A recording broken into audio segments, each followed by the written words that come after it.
Hello everybody, my name is Sarit. I am going on a long road trip from Bernal, where I live, this is Depenia, all the way to the coast of Mazunte in Mexico.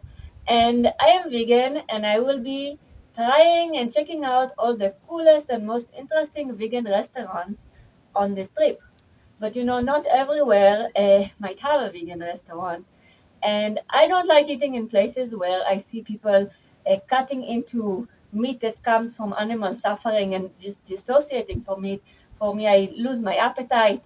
I don't even feel safe with so many dissociated people around me. So I am also taking some supplies with me, and I wanted to share some of these supplies with you. So you have an idea of how you can travel while being vegan. Luckily, I have a camper van. I'll show it to you later. So I can also take some cooking things with me, but this is sort of the basics.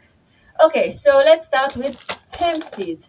You can add it to any sandwich or anything, really salad, and amazing amount of protein and omegas, fatty acids, very healthy, very great. Chia seed also for protein, and you can even just add it to water and drink it. It's also very good for digestion. So another one of my things I will take. Soba noodles, buckwheat, okay? Also much better than wheat noodles. It has a lot more protein, and I love them. It's also very tasty, especially when you pair with tofu. You can really make a little Asian meal. I will also take some soy sauce with me.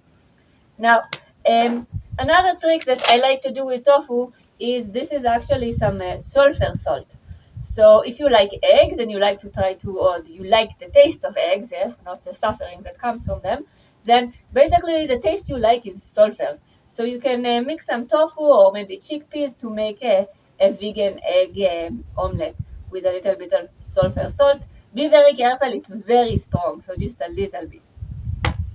I also have falling around. I also have this soy dehydrated soy protein. You can buy them in any store here. Very cheap, very easy. Trying to make something tasty of it can sometimes be difficult.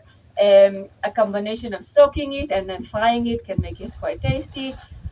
So we'll see if I manage to make something good with it. I'll show you. And I also am taking my shiitake mushroom powder. Shiitake is very great. All mushrooms are great. They have something that's called beta glucans in them. It is a type of sugar that we cannot digest, actually. The humans cannot digest. It's a long carbohydrate, but it actually can sort of tag on and connect to things that are not part of our body. For instance, bacteria or even cancer cells. And that way it actually helps the immune system identify them and can boost your immune system whenever you have any type of invasion from other places. So I highly recommend some whenever you can. I prefer to eat my supplements in healthy diet than just pop pills. So I use this in my cooking a lot. And oh yes, my greatest trick. This is called a miracle berry. I love the taste of sweet, but sugar is very unhealthy. It gets your basically everything in your body starts actually sticking together. If you eat too much sugar as you grow older, your collagen starts getting cross-links and you get wrinkles, and also super unhealthy to get insulin spikes for your liver. It can cause fatty liver. So this is a great trick. This miracle berry, it's totally natural. It comes from a bush in Africa. I'm trying to grow the bush here in Bernal. So far it's not looking very good, but it basically turns anything sour to taste like it's sweet. You put it in your mouth, you chew a little bit, and then it actually changes the receptors of the sweet to be able to also connect to the sour, something like that. And that yes, when you eat sour, it will activate your actual sweet sense, and it's really cool. You can then instead of sugary desserts, you put some lemon juice, and it tastes amazing. So these are my basic supplies, and I will now show you what's gonna be in my car fridge. One thing I forgot to show you is yeast flakes. Of course, I take with me like any good vegan. I don't have much. I hope I will find more on the way.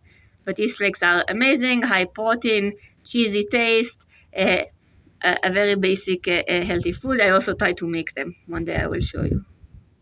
So I'm here packing to my trip for my house in Bernal, and I have a little camper van, so it has a tiny fridge, and I will be packing the stuff I'm taking with me. I want to show you what it is. So first thing, I have my homemade yogurt. It's made from almonds and oats, and a little bit of the agua miel, which I talked about in my breakfast video, that has a fermentation with bacteria that gives you vitamin B's. So very tasty, very healthy, comes with me. So this is a very cool meat replacement product. It is so realistic. I'm pretty sure it's 3D printed. It's made in Israel originally. I haven't seen it in other places, but you can find it in H-E-B here in Mexico. And it is soy and gluten. And what's important is that it doesn't have any of the synthetic emulsifiers. There's no metal cellulose or polysorbates or nothing with like some E and a weird number, because these types of emulsifiers are very bad for your gut bacteria. You cannot actually digest them, and they make little holes in your mucus in your gut, and your gut bacteria really doesn't like that. This is a local product for Mexico, Benji. It is also textured soy, easy to cook. I actually haven't tried this specific brand yet, so we'll see if it's tasty. I'll let you know. So I know it's the cliche, but this is the type of vegan cheese you want to give your non-vegan friends. It is absolutely delicious. It is made out of potato starch and pea protein, so it actually has around 16% protein, which isn't bad. It's like a soft cheese that comes from cow suffering, but of course no cow suffering, 100% plant-based. It melts. They call it the style of Oaxaca cheese. It's a bit stretchy if you cook it a little bit or put it in toaster. I love it. It's great. Yeah, it's also locally made here in Mexico. The brand is Q Foods. I've tasted it in some restaurants, something very similar, this recipe. I wish to try to make it myself. If anyone knows how, let me know. Here are some locally made vegan sausages made from soy, very few products in them. Compared to processed food, it's very good and easy to make. Here is some edamame, basically also a type more natural soy.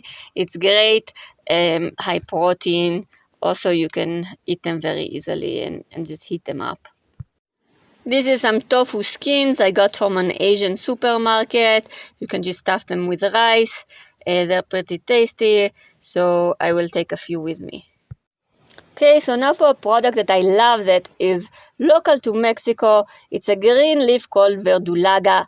It has the highest amount of omega-3 of any green substances. It's equivalent to algae and things you will find underwater. So pretty amazing. I just added to sandwich. It has a bit of a sour taste, very fresh. You can also cook it, but then it loses some of its nutrition. So I prefer to just add it to sandwiches or salads. Finally, this is my vegan milk. It's one of the cheaper brands, but actually very good. It's almond based. And what's nice about it, it also doesn't have any negative emulsifiers, no synthetic emulsifiers. It has sunflower lecithin, which is actually good sunflower lecithin in moderation, because it has a lot of choline.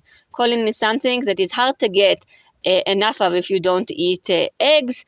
You can find them in the lecithin, soy and sunflower. So whenever I see products with the lecithin, I say, okay, great, a little bit more choline.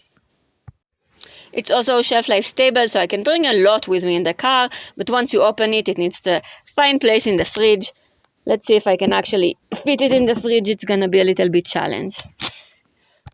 Okay, I managed to fit everything. My fridge is now very full, and we can start hitting the road soon.